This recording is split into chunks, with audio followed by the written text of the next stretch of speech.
Well, good morning YouTube, and it's a beautiful day here. You can see just a beautiful blue sky and a great day to be alive. So it's looking good, really nice out here. So I'm going to spend the day just tinkering around as I do with these motorbikes. So I just bought this one yesterday, and it's a Honda CB125F, also known as a GLR 125. And it's quite nice. Bought it off a really nice girl locally to me. Not the sort of thing that I've bought much before, but it was just up the road, so I thought I'd go and just buy it. So here it is. It's looking quite nice. It's a 65 plate in, well, it turns out this colour is called Onyx Metallic Blue. I thought it was black, so I mistakenly said the bike should be black, but actually this is a blue bike. This is a factory blue, so who knows, it looks black to me. But the damage you can see is it's just been dropped on the right hand side. So mostly we've just got a crack here in this part. So for context, this panel costs £45 from Honda, so that's not too bad. It's got some scratching here on the exhaust, and it's got a cracked panel here and a scratched panel here and a scratch thing here. So this is the biggest bargain in automotive history. This panel, brand new from Honda, this whole thing costs £4.50, which is just insane. So that whole thing's £4.50, so I have to buy that obviously because it's a bargain. It's got some scratching here on the front screen, and it just needs a couple of panels. Got a bit of scratching here on the front mudguard, and these forks are sort of out of alignment because you can see the front mudguard is off center, so I'm not sure why. I'll have to figure out what's up with that. So if you have a bike like this, the choices are: one, spend the money, buy the panels. So we said this one is about 40 quid, I think. This one is 110. Front mudguard I wouldn't change, so that's 110. This one is about a fiver, so that's only about 150 quid. But then you've got scratching here. This is not too bad, so that will definitely sand down, and I'll just respray that whole thing black. This, again, I'll just respray that black. But before I go and spend 150 quid, I'm just going to have a go at repairing these panels, because you can always buy panels afterwards, right? But if I spend half an hour and have a go, I might be able to repair these and save myself the money, and it's all about margin. You know, I bought this bike, I have to sell it again, and I want to make a little piece in the middle. So if I spend 150 quid, ultimately to make the same margin, I have to sell it for 150 more.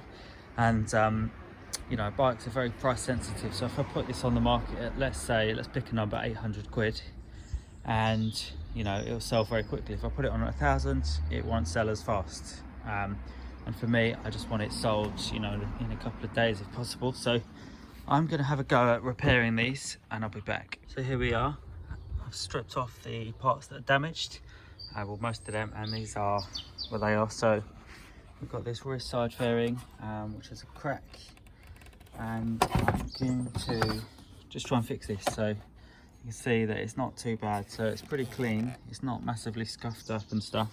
I mean, it is a bit scuffed, but it's all about the price point that you can sell it for.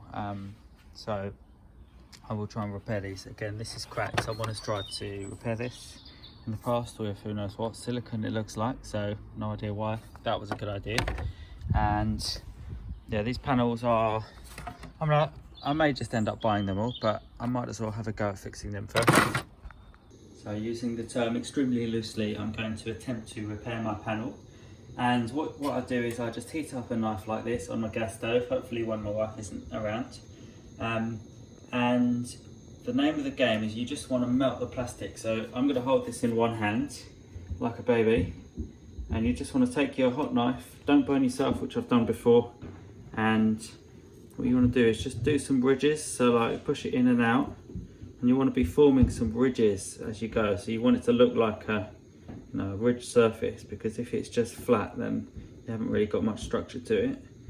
And you have to just keep going down like this, massage your way along the crack, and reheat from time to time. Just a quick update on my panel.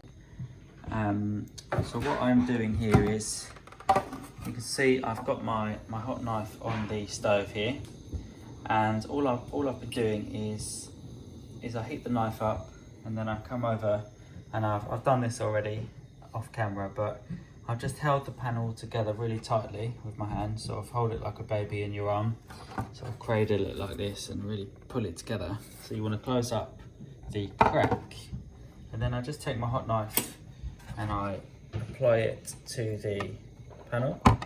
So I just melt it in and out, and you know, you just want to get some ridging on there so you get some structure going, so that it has something to, has some strength when you take the, obviously when you've melted it.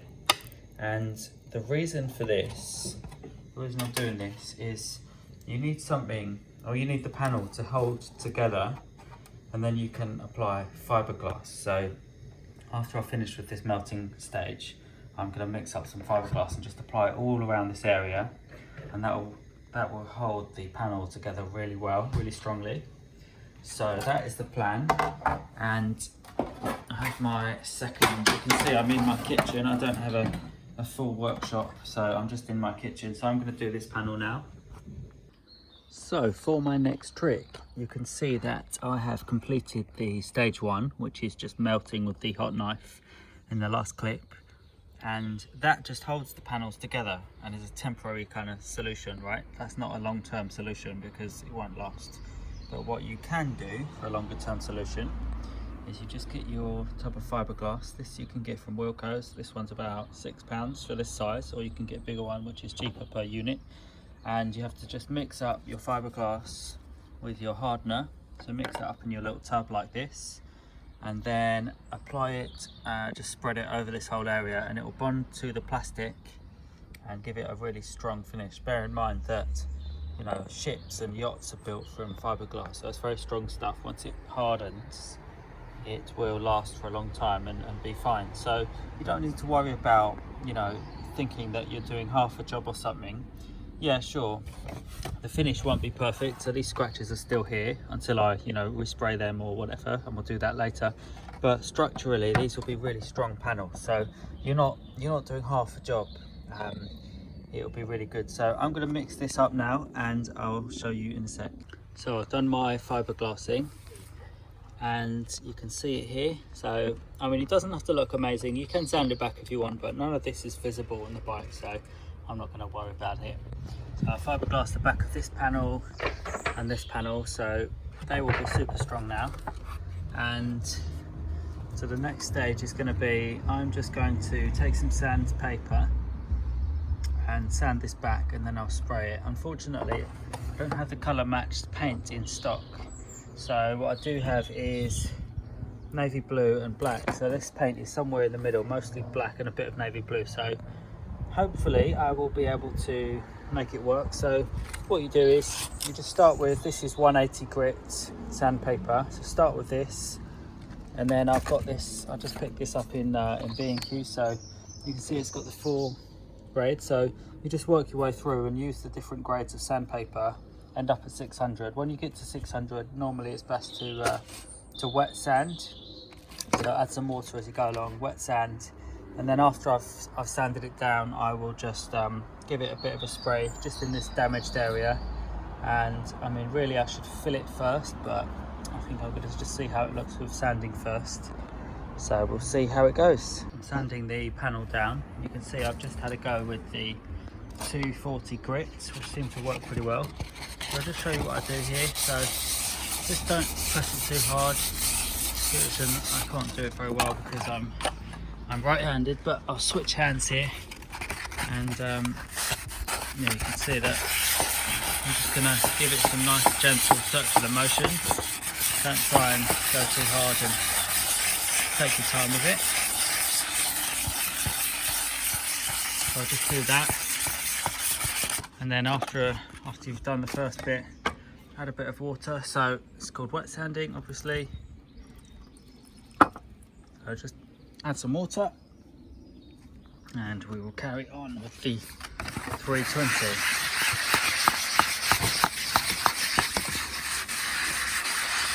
So you get the idea. So I'm just going to carry on with this 320, and then I'll work my way through. I've got these different grades, so I've got 320, then 400, and 600. So I'll go through those grades and I'll show you what it's like after I've finished.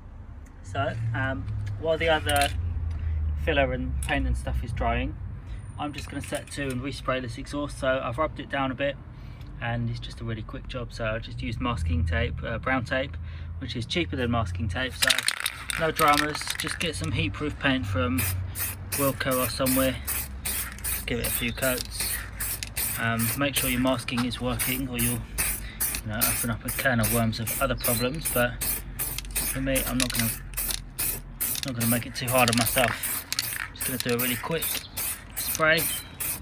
I'll probably just do it in one coat because I'm feeling kind of lazy today. I just want to get it done. It's a super nice day, so I mean that's good enough. And actually I'm going to do this bit as well, just give it that little bit of protection. So yeah, that'll do. I mean, it hasn't got to be crazy, so that is now done. Here I am with the side fairing, and I've rubbed down this bit that was a bit scratched, and I don't have the correct paint, so you can see it's sort of blue, sort of black.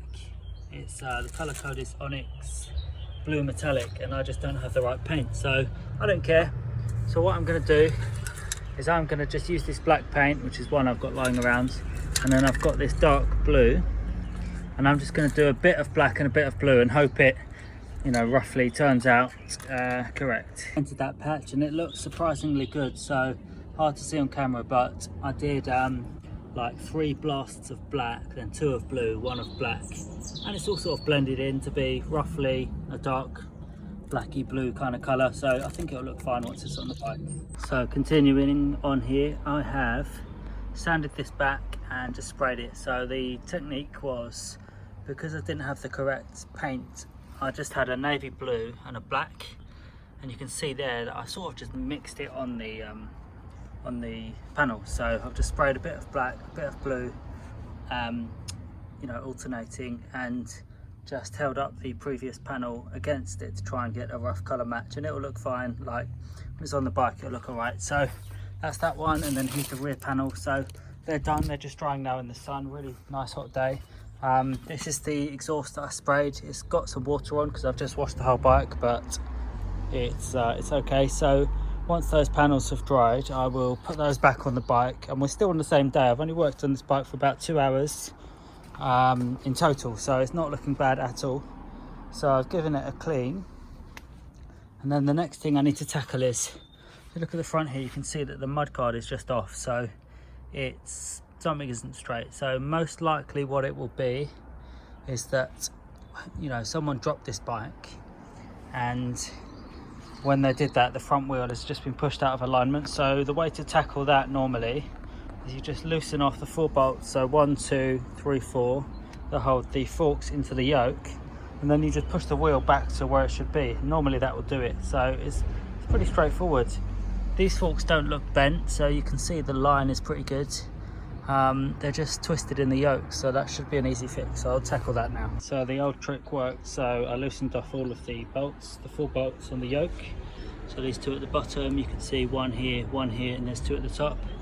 And then you just basically push the wheel to one side and it will straighten off. So you can see now the mudguard is right in the center of that wheel, so that is fine. So the bike is basically done now. So I spent probably 2 hours working on it. The panels over there are repaired and painted. The front is straightened up. There's no other damage. The exhaust has been painted, and so we're good to go. So I'll be back when it's finished. So quick update, bike is now finished. It's been about 3 hours work, so not bad at all. Really nice bike. It was well kept, to be honest. Some of these bikes are really abused, but this one was well cared for. Nice owner who I met, and yeah, you can just tell it's been well cared for, which just makes it a lot easier to work with. I don't buy bikes that have been really abused, so very nice bike. It's going on the market today, so very quick turnaround on this one. So I'll show you what I've changed. So what I've done. So I painted the exhaust, which was a bit scuffed up. This was scuffed, this panel here, so you can just see this little patch here was scratched, and yeah, I didn't have the correct paint, but even still, that's a really decent colour blend. I've done the same up here, and again from a distance it looks fine, considering that the panel was cracked and you could have thrown it away in the bin, but it was £110 for a new one and I just didn't think it was worth it. So I've just gone ahead and resprayed this, and yeah, the colour match is not perfect, so unfortunately my masking wasn't that good and you just have a thin line of black between these two, but hey, it's not the end of the world. So that's all finished, and yeah, it's a clean looking bike now. So it's got still a scratch here. As I say, this panel is only £4.50, so if the bike doesn't sell in the next, in a day or two, once the bank holiday weekend is past, I'll just buy this from Honda because it's so cheap and it's easy to fit.